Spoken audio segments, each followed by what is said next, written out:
Majelis taklim yang baik bukan yang bagus serakamnya. Majelis taklim yang baik bukan yang rajin pengajiannya. Majelis taklim yang baik bukan yang bagus masjidnya. Tapi majelis taklim yang baik adalah ada perubahan akhlak dalam dirinya, yaitu berhenti gosip. Maka majelis taklim yang datang, yang baik datang. Apa dia bilang? Anu ya, kasihan betul, baik betul itu ibu, sayang suaminya selingkuh. Maka majelis taklim yang baik dia akan berkata, na'udzubillah min zalik, kita berlindung kepada Allah, belum tentu suami kita lebih baik dari dia. Ini yang bagus. Mampu begitu ibu? Mampu? Tapi kita kan suka ikut campur. Iya benar, padahal dia tidak tahu. Benar itu, padahal dia tidak tahu. Ini yang selalu ikut campur, biar bukan urusannya, nanti takdirnya hidupnya seperti tauge. Tahu tauge ibu? Tahu tauge? Coba lihat tauge, selalu ikut campur. Bikin kita soto Banjar, ada taugenya. Bikin gado-gado, tauge ikut campur. Pecel, tauge ikut campur. Maka karena tauge selalu ikut campur, maka Allah takdirkan tidak ada yang lurus, semuanya bengkok. Maka kalau ada ibu-ibu tukang gosip, teriaki saja, weh tauge nih ayuhibbu ahadukum, sukakah kamu memakan bangkai sesamamu manusia? Itu kata Quran. Nah ibu bapak saudara-saudara sekalian, dulu zaman 80-an, zaman 90-an, orang gosip agak susah. Kenapa? Harus ketemu. Sekarang gosip, satu di Medan, satu di Surabaya, satu di Jakarta, satu di Sulawesi, satu di Jeddah. Mereka gosip. Gosipnya di mana? Grup WhatsApp. Iya toh? Sampai ustadz pun dia gosipnya. Selesai ceramah dia panggil kabar agama, Pak jangan lagi kau undang itu Ustadz Dasar. Kenapa? Tidak suka saya ceramahnya. Kenapa bisa? Masa 5 dia bahas saya terus dia kena.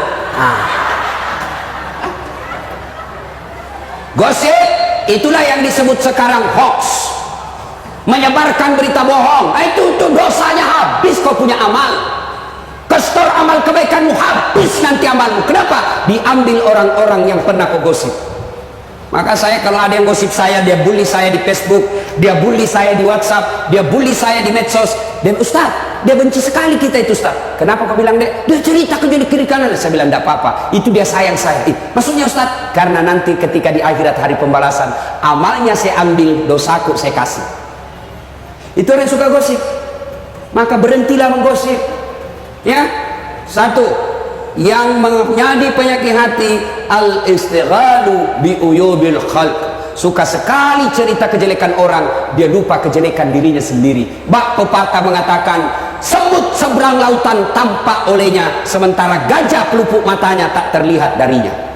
Ini jelek betul ini. Maka kata Nabi, beruntunglah orang-orang yang terlalu sibuk mencari kekurangan dirinya sehingga tidak punya waktu untuk mencari kekurangan orang lain. Yang kedua, penyakit hati yang kedua yang sangat besar merusaknya, ada itu sombong. Apa itu sombong Ustaz? Sombong pakai mahal? Belum tentu. Sombong pakai emas? Apa dia sombong? Belum tentu.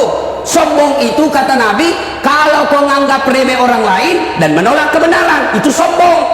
Ini kepala-kepala dinas SKPD. Bapak pakai cincin mahal-mahal silahkan. Bapak pakai baju mahal silahkan supaya orang tidak menghina kita. Ibu-ibu pakai emas silahkan, itu rezeki, pakai namanya perhiasan. Kalau perlu tulis berlian. Apa dia sombong? Belum tentu. Ada orang kaya saya kenal bu, dia selalu sengaja terlambat. Kenapa? Karena dia mau jadi pusat perhatian. Begitu dia datang semua orang perhatikan dia. Kenapa? Karena emasnya banyak betul. Baru kalau dia jalan, kalau terlambat justru begini. Apa dia sombong? Belum tentu. Kapan dia sombong? Ketika dia remehkan orang miskin. Bapak nih mau pakai baju krokodil cap buaya, silahkan. Krokodil katanya kalau itu asli kepalanya menghadap ke dalam, kalau palsu kepalanya menghadap keluar, dia jadi buaya darat.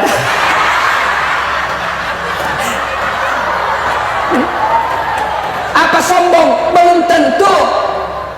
Kapan dia sombong? Ketika dia remehkan orang yang jelek bajunya. Kau tahu ini krokodil cap buaya dari Singapura harga 2 juta, kamu tidak bisa beli, pengangguran. Sombong. Ibu-ibu pakai perhiasan emas silahkan. Kapan dia sombong? Ketika kau remehkan orang miskin. Kau tahu ini emas Dubai 70 juta. Kamu pengangguran suamimu tidak bisa beli, kau orang miskin, sombong. Nah, sekarang apa sebabnya orang sombong? Kata Nabi, orang bisa sombong ini gara-gara apa? Satu, kata Nabi, bertambahnya ilmu. Sombong ini termasuk yang banyak gelarnya. Loh, mulai sangka buruk. Bukan saya, jangan tunjuk ke depan. Ada orang sombong di sini. Jangan sombong.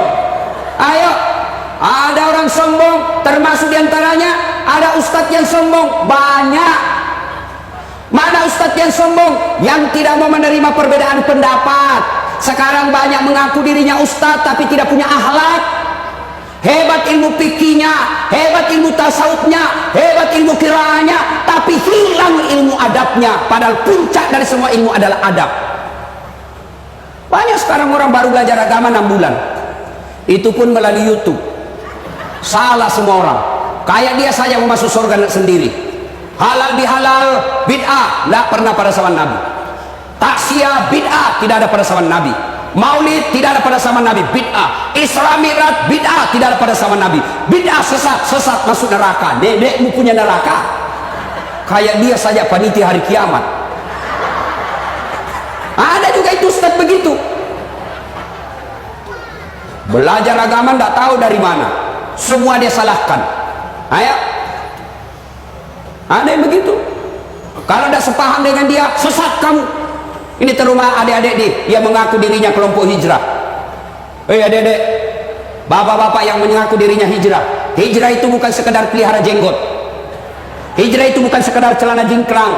Hijrah itu bukan sekedar bicara afwan, jazakallah, kaifa haluk ya akhi.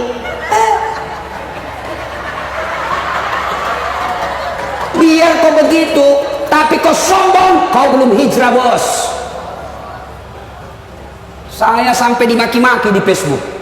Ini Ustadz Nas'ad kemana-mana cerita sunnah, lalu kau tidak pelihara sunnah. Saya gak tersinggung. Kenapa kau tuduh saya tidak pelihara sunnah? Buktinya kau tidak pelihara jenggot. Ya mau diapa kalau tidak mau tumbuh? Gara-gara jenggot dia marah sama saya. Saya sudah kasih minyak, Pak Wali. Mana istri saya? Nah, bau itu, jangan kasih minyak. Mau dia apa? Ini ada sekarang di penceramah, Pak. Rasa-rasanya dia yang punya neraka. Ceramah menghasut, ceramah memfitnah, ceramah memprovokasi, ceramah menghina. Mana pernah Nabi menghina? Mana pernah Nabi datang ceramah orang sakit hati pulang? Enggak. Bayangkan Rasulullah begitu hebatnya dalam dakwah. Ada orang datang berhubungan suami istri di siang hari bulan Ramadan. Siang hari bulan Ramadan. Boleh atau tidak? Boleh atau tidak? Kalau malam? Haram sama selingkuh.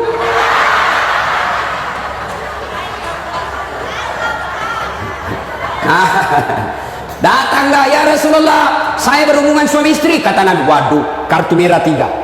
Kamu besar pelanggaran, puasa 6 hari berturut-turut. 6 hari berturut-turut. Ya Rasulullah, 1 bulan aja saya kecolongan. Ini 2 bulan tak tahan ya Rasul. Sudah, kalau gitu kau kasih makan fakir miskin di kampungmu. Saya orang miskin ya Rasul. Kata Nabi, ini ambil kurma, ambil ini, bawa ke kampungmu, cari orang miskin, kasih makan. Ya Rasulullah, saya paling miskin di kampungku. Nabi bilang, ini sudah miskin, melanggar pula. Apa Nabi marah? Apa Nabi marah? Nabi lalu berkata, ya sudah, kau makan sendiri. Coba. Ya ada orang. Adik-adik yang baru belajar agama, silakan cintai agamamu, silakan pakai mazhabmu, silakan pakai apa yang kamu yakini betul menurut keyakinanmu, tapi jangan kau lecehkan dan kau salahkan orang yang tidak sesuai dengan pahammu.